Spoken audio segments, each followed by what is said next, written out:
Check 1, 2. Well, maybe it did. Can you guys hear us now? They should be able to hear us now.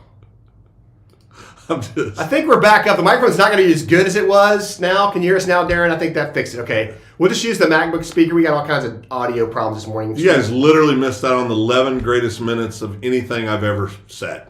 It was amazing. It was amazing. Sorry.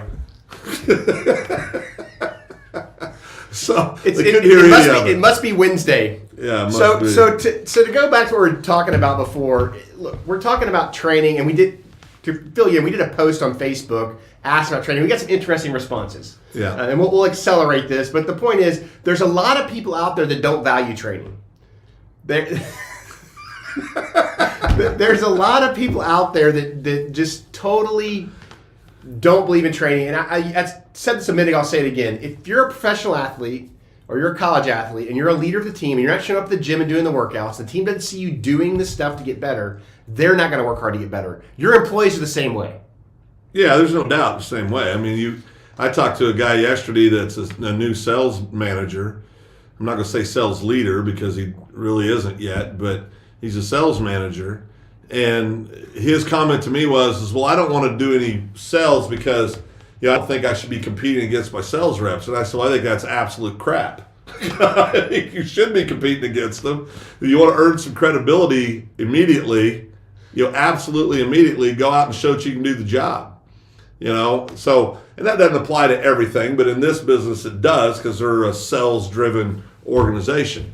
So I think, you've got to, what we were talking about too is just you've got to be continually developing your skill set, looking at different things to get better, how to grow yourself, what's that? Potty training. Darren, you're 100% right because you don't want your kid pooping on the floor. Well, I'm getting of an age you don't want me unsupervised anymore either. But you really got to always be getting better, always improving your skill set. If you're not, you're dying and you're going to get left behind. We talk about these younger generation. They're so technology driven. They understand how to leverage networks, how to leverage technology. Now, part of that drives me crazy because you lose in my opinion, you can lose some of the personal touch, but that's usually you're just losing personal touch with people that look like me. Yep. Not the younger generation because they're all doing it the same way. So I think it's our responsibility to figure out how do you communicate with all these people. Let's be honest, 35, 38, 30, the 30s, these people are making buying decisions out there for their organizations. So if you're not approaching them the way they want to receive information, it's not going to work. It's not going to work. The days of walking in, giving somebody a pad and a pencil and a calendar and introducing yourself, well, you get laughed at if you do that. If that's your only, I'm not saying don't do that. That can be part of what you do to develop the relationship. But if that's how you're approaching people or if that's how you're trying to brand your company, you're quite a bit behind. Well, and one of the things personal development helps you do, it helps you get comfortable in the uncomfortable, right? And in the article that's attached, this Lolly talks more about that. But the point being, if you're not comfortable with something, you need to go learn how to do it or learn about it so you can have a conversation. I'll give you a perfect example. One of the companies we work with is a technology company. And that team is extremely brilliant, very smart. And I've had to up my game on the technology side so I can keep up in meetings and understand what's going on and how things are being done. And it's been a real learning process for me, and I've thoroughly enjoyed it. But you need to put yourself in positions where you go into meetings and you keep your mouth shut and you listen to understand what they're dealing with and how they're dealing with it and how they get things done. I mean, there's so many different tools out there that can make your life easier if you'll take the time to learn how to use them and which ones fit you. But if you're not taking the time to learn, you're not going to do it. I mean, you've got some 20-year-old using a great CRM system, and you're still using a big chief and crayon to keep track of your contacts. Yeah, and it's I was in Dallas last week for a couple days meetings, and the folks we were meeting with was kind enough to bring in a vendor that their firm does nothing but work with. They have their own technology platform that meshes. They partner with LinkedIn, and allows you to do some really cool stuff from a marketing perspective, and it's simple stuff. We were talking earlier. I came in back all excited to show Dave my newfound knowledge, and he's looking at me like I'm, well, yeah, you idiot. I mean, yeah, that's how you do that. I didn't say idiot. Well, your eyes did, but the point being is that everybody's at different stages. The main thing is you're trying to elevate your your knowledge base and elevate, how you use these tools that make everything much easier. If you're still flying all over the country to go meet with people, chances are there's some industries that maybe still you need to do that, but very few, if any. Chances are you've got to absolutely understand technology to be relevant in 2022 and beyond. You have to. You have to. There's no other way.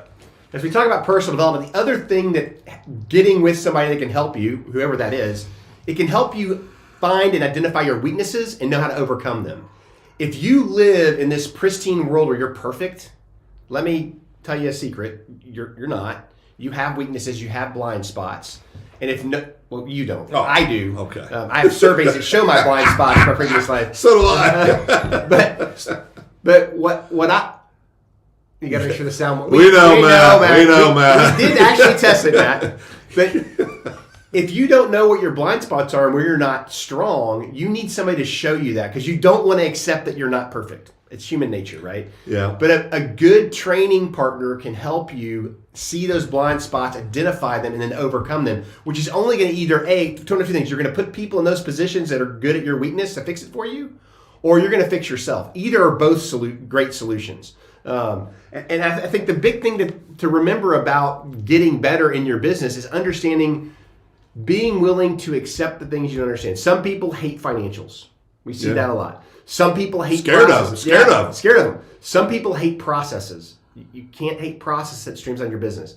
Some people hate marketing. They just don't understand it.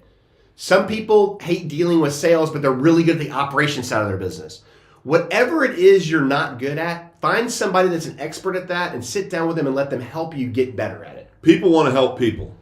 And I think, being self-aware, I think, is the number one trait that all successful people have. There's a lot of people that work hard. There's a lot of people that put in the time. There's a lot of people that do all this stuff. But if they don't understand who they are and how they go about just walking out their day and what works for them to get outcomes that they want and desire, it doesn't matter. I mean, you've got to be self-aware. You've got to understand the things you're good at and the things you're not good at.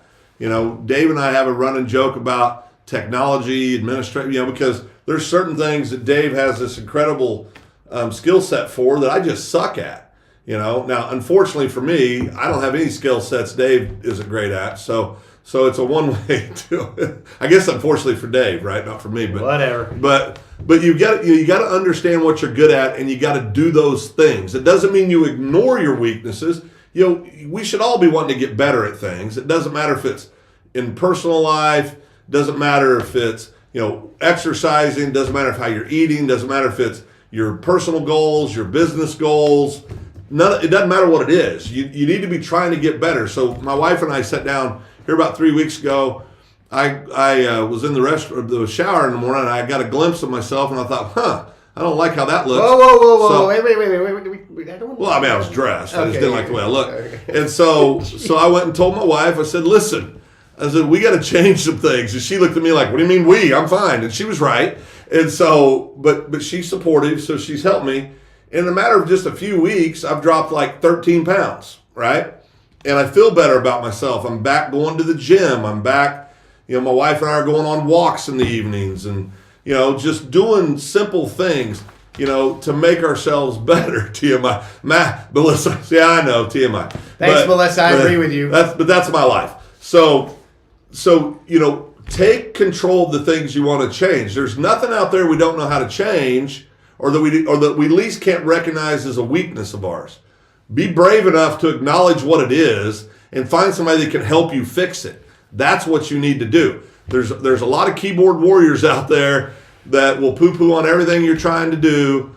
Don't worry about them. Stay focused on what matters to you and your family. That's what matters. We have Seth, who's a high school dropout, so he doesn't do any training. He started his own business. Well, that's just great, Seth. Yeah, that's awesome. That's good. And hopefully you're successful. Yeah. But one of the things that comes out of this is that people that don't understand their shortcomings and their weaknesses are unwilling to take risk and grow their business because they're scared. Yeah. Right? They sit in a room and go, man, I really want to do this, but I'm not sure.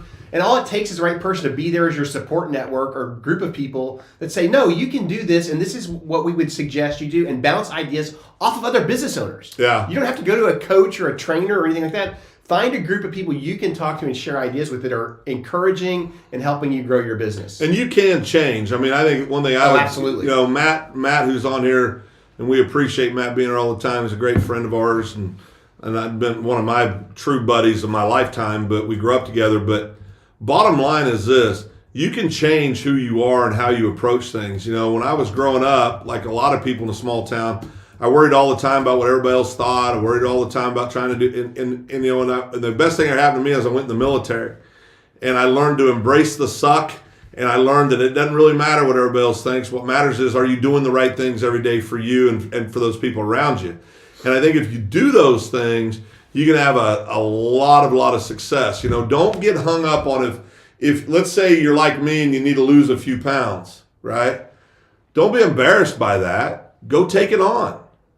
Change the way you're eating. Change the way you're sleeping. Start moving. Walk. I mean, whatever you need to do, but take change. And it's amazing how quickly you can establish new normals for you in your life. Well, I think you made a great point. Take one step. Drink one glass of water. Eat one less serving. Yeah. You can take easy steps to change life when it comes to fitness. Look, we're all getting older. I've gained weight too with Phil, and we're all working on, God, how'd I get here? Well, because I got lazy. I mean, let's be honest. That's the whole reason. Nobody else's fault but my own, right? I can look at it and yep, you did that. Yeah. Just like we can say you did that to other things in the world, but I won't go there right now. Exactly. Melissa's very upset with our no filter. I'm just glad Melissa's here because Melissa's doing a great job with her business. I enjoy watching all the great things she's doing on Facebook with her candy company. Yeah. But look, I don't care what you do. Don't be afraid to ask for help. Don't be afraid to reach out. Find your group. Find your people. Hang out with them. Grow your business. Now is the time to step on the gas and do great things. The economy is the economy. Yep. The pandemic is the pandemic. Got it. It's time for us as business owners to go do great to do great things. Thanks, Melissa, for the comment about you have no filter either. Great minds think alike. So what I would ask, if you don't follow us on our blog, please do. But if you want to get some great leadership advice, it's free. Lolly Daskell does a blog every week. It is amazing. She is an amazing writer and an executive coach. As trainers, there's people that we go to get better every day. There's things that we read and do to get better every day so we can help the people that we serve. So find your person and follow them and do. Look at Matt. Sorry, I've been reading these kind of comments for 55 years. We have no comment on that. That's still classified, Matt. So find your people that you follow and continually sharpen the sword, whether it's through reading, through studies, through a group, whatever. We want to encourage you to do that. It is not a waste of time. And every great leader I know has spent time in executive courses and doing other things to get better. I mean, I had a guy ask me about our business. When I told him what I did, he says, well, why are you buying our products? I said, because I'm not so damn arrogant. I think that I have all the answers. I mean, you've got to. I love reading other coaches, other consultants' stuff because you learn from it. There's if somebody tells you they got all the answers for you, don't walk away, run away from that person. If somebody tells you this is going to be hard work, it's going to take effort on your part, we're going to hold you accountable, help you get better, encourage you when you need it. We're going to correct you when we see things when you're getting ready to drive the vehicle off the hill. Those are the kind of people you want to be around. Because they care enough about you that they're going to hold you accountable. And that really is what this is about. We live in a world now that's so upside down on so many topics that I could do a 10-day podcast on. But you still are in control of yourself. You're in control of your own emotions. You're in control of your actions. You're in control of how you deal with relationships. You still control all those things. The only way you don't control that is if you give that up, if you give that to somebody. So, we're not Pollyanna. Dave and I will sit in a room by ourselves and talk about, I'm worried about this and this has me. It's okay to, don't be Pollyanna. There's real problems out there. But giving up's not an option. Not having a plan is not an option. When you've got to have a plan and strategy, and you got to keep pressing forward. So I'm going to leave you with this, and this is something I don't think a lot of people know unless you spent time in the military. I want to share something with you. I don't care what position you are in the military, if you're an officer or you're enlisted, you go through a very scheduled development process. Yeah. As a young airman, as a young lieutenant, as a mid-level field grade officer, as a flag officer, you take time away from your organization and you spend time at places like Harvard, down at Maxwell for the Air Force. You spend your time getting your master's. There are things they expect you to do to develop your leadership and training along the path. But we don't do that. We don't have a process like that as business owners unless we're really smart about it.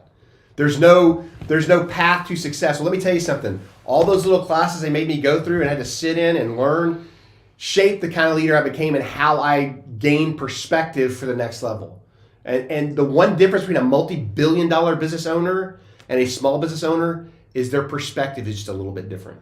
Yeah. They're doing the same thing, it's just on a different level. Yeah, and I would tell you too, the number one, if you want to have a positive impact on your own life and everybody else's, just take that first step. Yep. Just walk it out. I mean, there's no perfect plan, there's no perfect scenario, there's no perfect process. Perfection is, you can strive for it, but it's I've never seen it. I mean, I've never been in a situation. No, there's only one perfect person ever in the beginning of time. So don't expect that you're going to be perfect. Yeah, but it even applies to processes, right? I mean, you're going to start a process, get into it, and realize you need to make tweaks. Yep. That's okay. I mean, that's okay. But you got to take action and you got to continue to walk it out. Don't ever quit. Don't ever give up. I told somebody this last week in Dallas. They said, "Well, you've been pretty successful." I said, "Yeah, I mean, for a idiot redneck from Greenwood County, Kansas, I've done all right." And they asked me when I was going to retire. And I said, "Well, first of all, thanks for telling me I look old." But my answer was this: I want people to be at my funeral, and I still want to have pending deals in the pipeline. That's what I want. I don't want to stop. I don't want to quit doing things, because life's fun if you're engaged in it. If all you're doing is sitting on a couch, you're going doing a job you hate, and there's nothing else there, life's not much fun. But you can make it fun. You can make it something that you're passionate about. If you do that, people are going to be attracted to you. They're going to want what you have. Okay? So if in your business, do that. In your personal life, do that. Just take that first step, have some fun, and try to change things. Realize we're here if you need help. Yep. We want to see you win. We want to see you be successful. If you need, please reach out. We are here for you. With that, thanks for the sound check for us, taking us get us straight. But with that, Dave and Phil, we are out of here.